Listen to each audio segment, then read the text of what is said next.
hoarding snacks.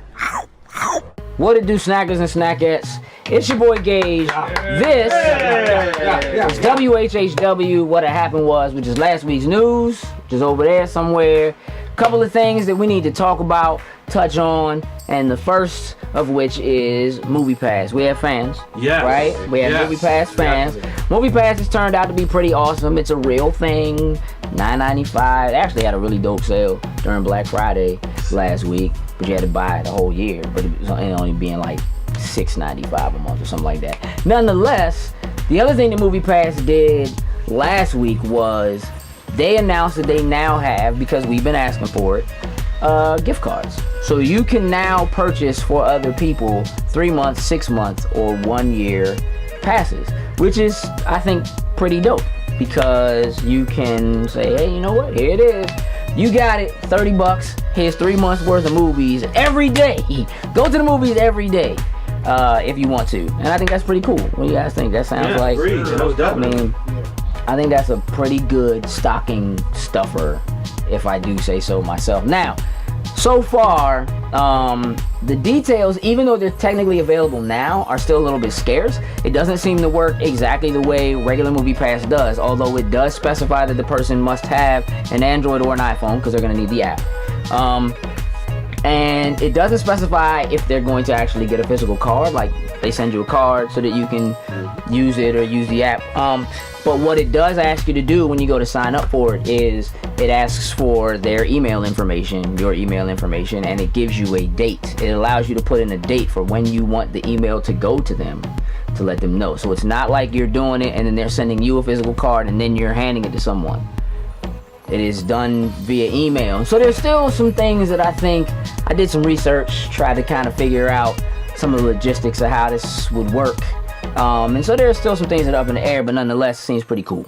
And I think they're moving in the right direction. If you didn't know, they are working on trying to put together like family passes and things like that, which I think would be beneficial, right? You need that? Yeah.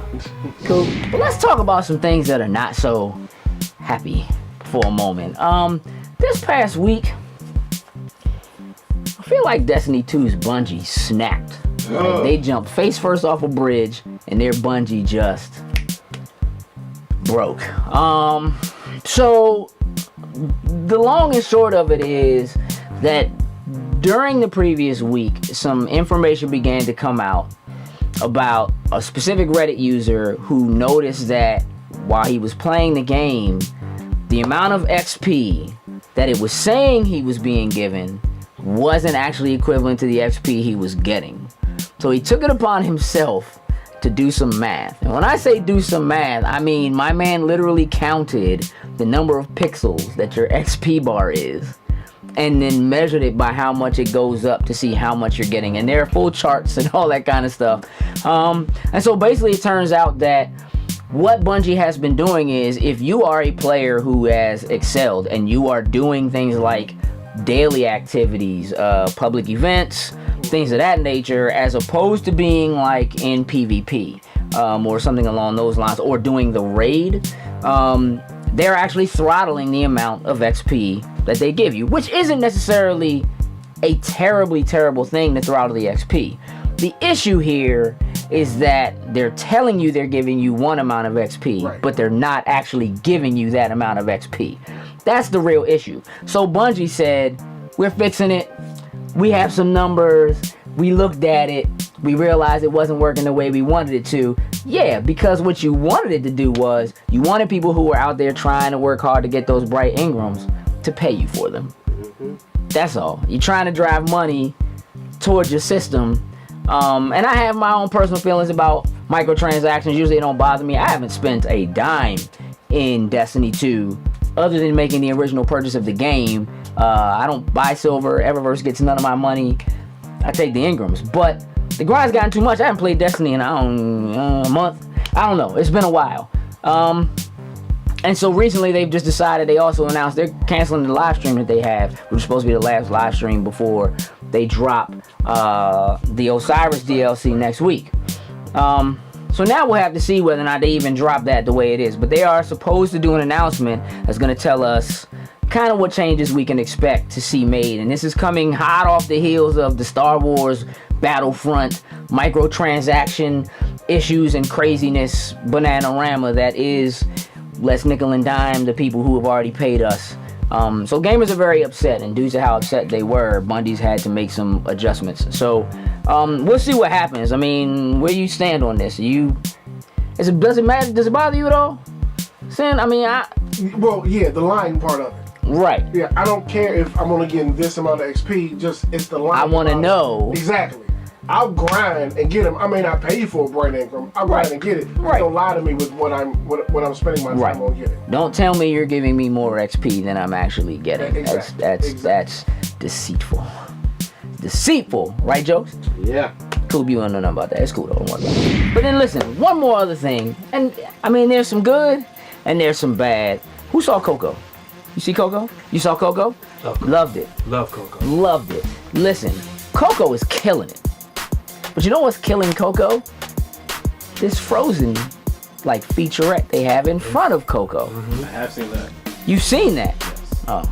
That's on YouTube. So listen, here's the issue. Coco is not a Pixar movie, but it is a Disney movie. And even though Pixar and Disney are tied to one another, Disney animation and Pixar animation are not exactly the same thing. And Coco is a Disney animated film. And it is a Disney animated film that is about Mexicans. It's the number one, it is the highest rated movie in Mexico ever right now. And people are beginning to feel like Disney didn't have enough faith in this movie to be able to get people to come see it, as great as it is, without tying it to this Frozen movie, which again, Frozen is a Pixar thing. So nonetheless, part of the big issue is that the featurette is 21 minutes long. It's a very long, it's almost a half an hour. So the complaint has become, you go to sit down at a movie that's supposed to start at 5:15, and you watch 15 or 20 minutes of previews, and then you got to sit through another 30 minutes, 21 minutes. You're essentially spending like 40 to 45 minutes in the theater before the opening credits of Coco even starts. And so it's taking a lot longer to get to this movie and then get through this movie.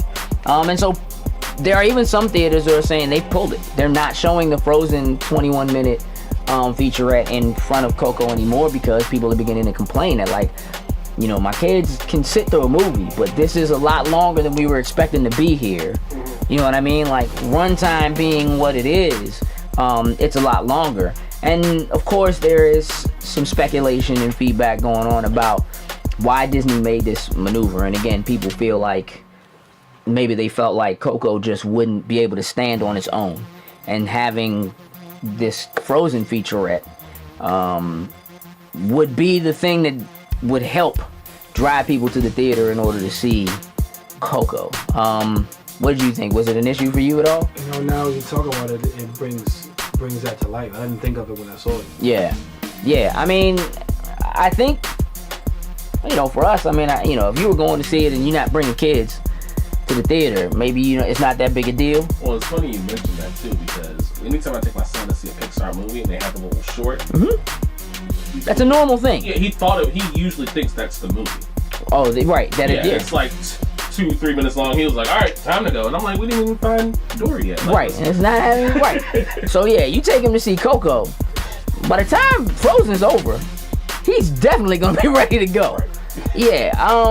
So I don't know. I mean, look, I think it may have been a bad PR move on their end. It may have seemed smart. Maybe it's just a little too long for what they did or the way they did it. But for sure, sound off in the comments. Let us know what you thought. If you saw Coco, how you felt about it, and did you think that the Frozen movie needed to be there at all?